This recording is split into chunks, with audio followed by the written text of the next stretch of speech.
I just finished Psycho-Cybernetics by Maxwell Maltz, and I believe that this may be my favorite personal development book ever, and it will be one book that I will study over the course of next 10, 15, 20, 30, whatever my lifespan, years is. This will be the most studied book, I believe. And today I just want to share because I took a lot of notes inside of the book. You actually have a place, so at the end of each chapter, you can just take notes, and that's what I did. And you can also have some sort of like history that you experienced based on what you read, and you can just take notes. And that's what I did for the most part of the book because it is nice to just see things from this perspective, and it makes a lot of sense. And today I have just like four main ideas that I got from this book with my first ever read through it. But I believe I will expand, and there is so much good about this book. Didn't want to make a huge video. I just wanted to share like main bits and pieces of what I understand and what I'm going to keep for the foreseeable future until I reread it and yeah, see what new I can learn from it. So let's start with self-image, which is the main idea of the book. And basically, we are all acting in tune with our self-image. So basically, what you believe about yourself, that's how you will act. And you can change your self-image in a bunch of ways that's outlined here. But one thing that I really love is that he is outlining that our self-image and our goals are going hand in hand. And basically, if you changed one, you will change other automatically.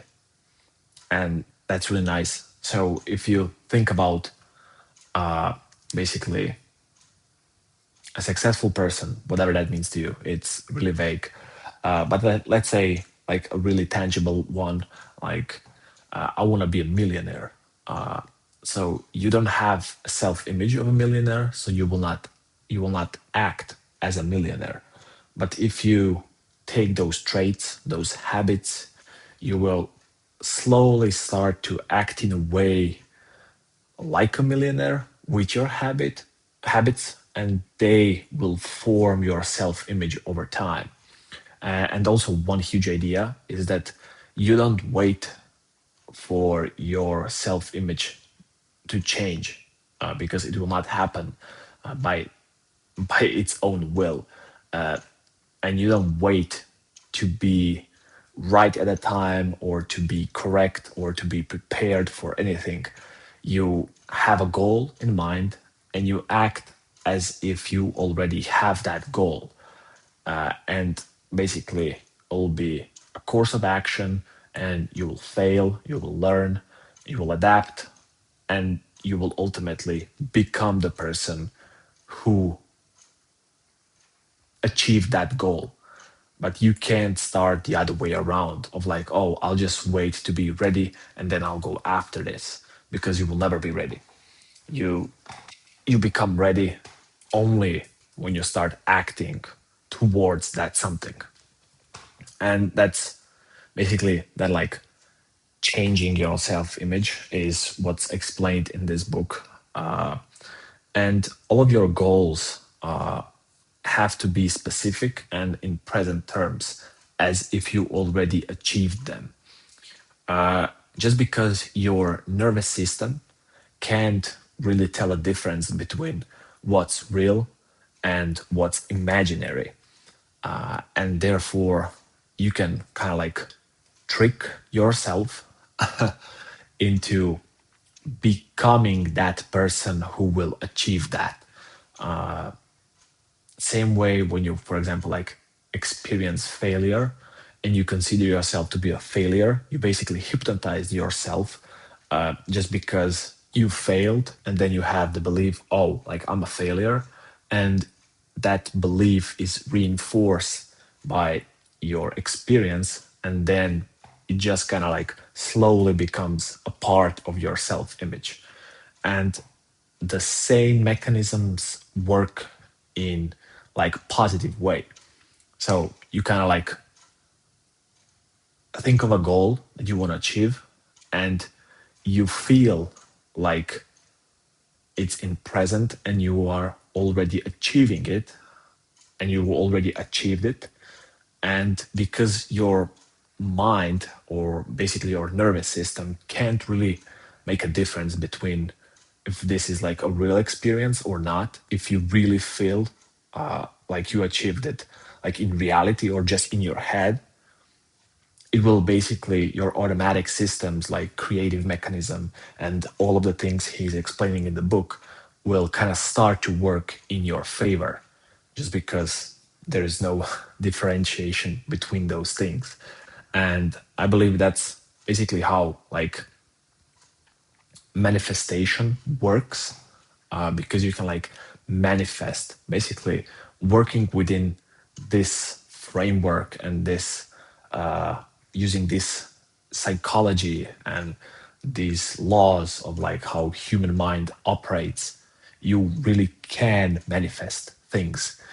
You can't be passive and be like, I want money. I want money. I want money. I want money, because it will not happen. But if you have a clear goal in your head, you visualize it as it's already achieved, and you feel successful already, then you're like 90% there, because now what you have to do is just act like that person and act upon your ideas, that creative mechanisms in your mind and your automatic systems will bring up, and just go from there.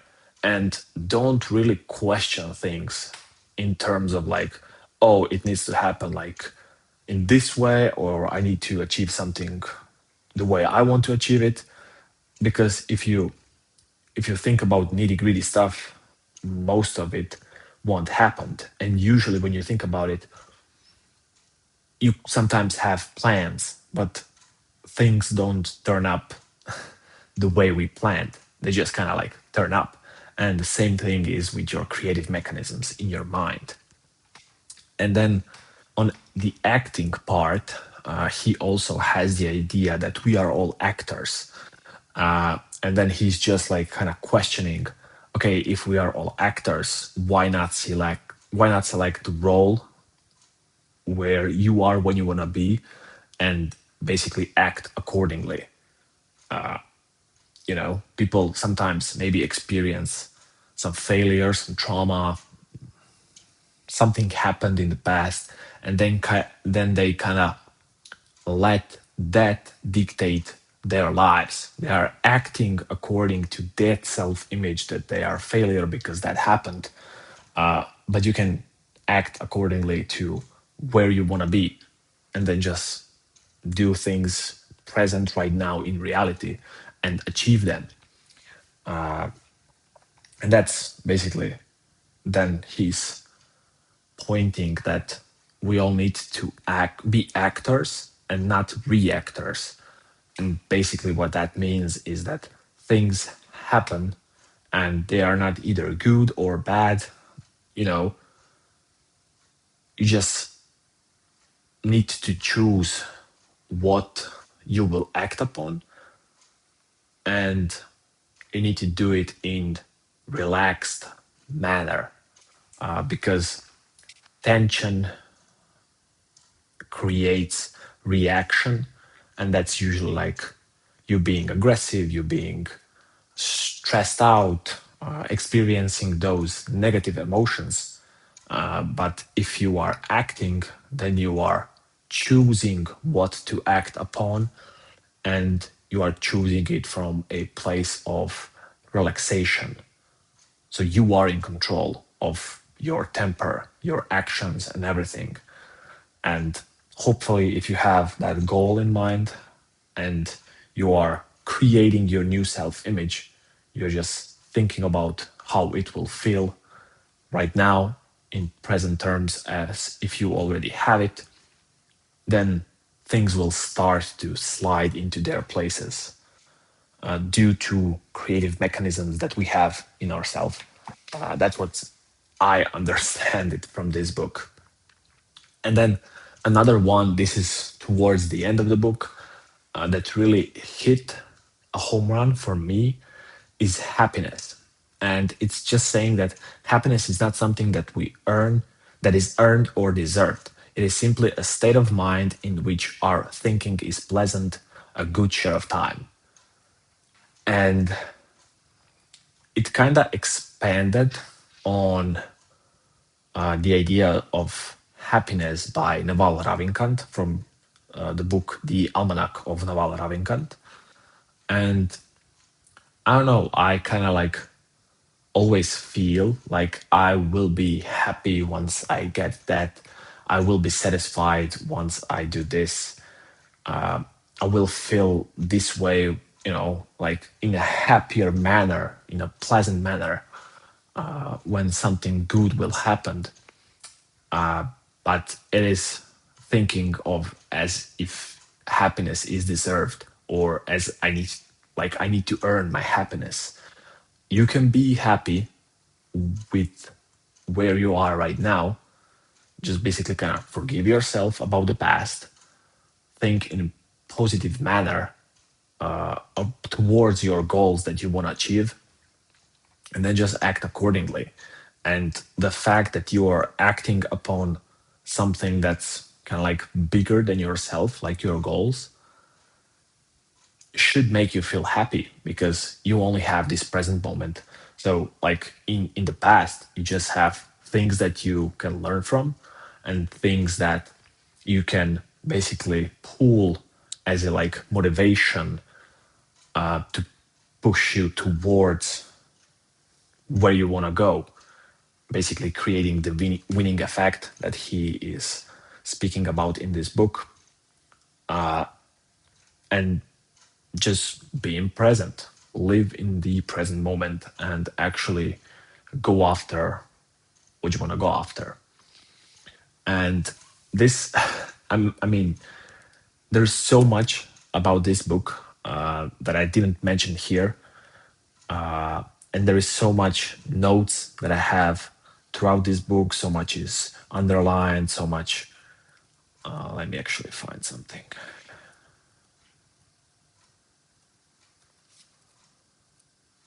So much little bits and pieces of like things that I wrote like right here. And I have things on like the side of the book in margins, so like you can see. And yeah, I really do believe that this will be one of the most studied book for me personally, because if, and I don't think that it's the matter of if, but it's all true that we are all acting in tone of our self-image, and the only way to change it is to change our self-image to be more successful or to be where you want to be. Then I think that this is a really good book to learn from again and again and again, because self-image and your progress is not like the destination where one day you will just be there and that's it. Like it's always changing. You're always striving for more. You can always achieve more things, and it doesn't have to be in like materialistic sense. But I believe like we as humans are really driven towards like evolution and towards being successful. And that's why I believe that I will reread this book a lot of times in the next decades of my life, and that I will learn a lot of things from it. But yeah, this was it. This was all from me. Hopefully, you found something useful. And if you did, leave a comment. You can also like, share, subscribe. I'm trying to grow this channel and trying to share more of my journey towards like personal development, but also from like two big areas of my life, which is like business, since I started my fractional cold calling business, and also like my basketball career, since I'm still playing a semi-pro basketball level here in Croatia. So yeah, if you enjoyed, subscribe, leave a comment, and hopefully I will see you in the next one. Peace.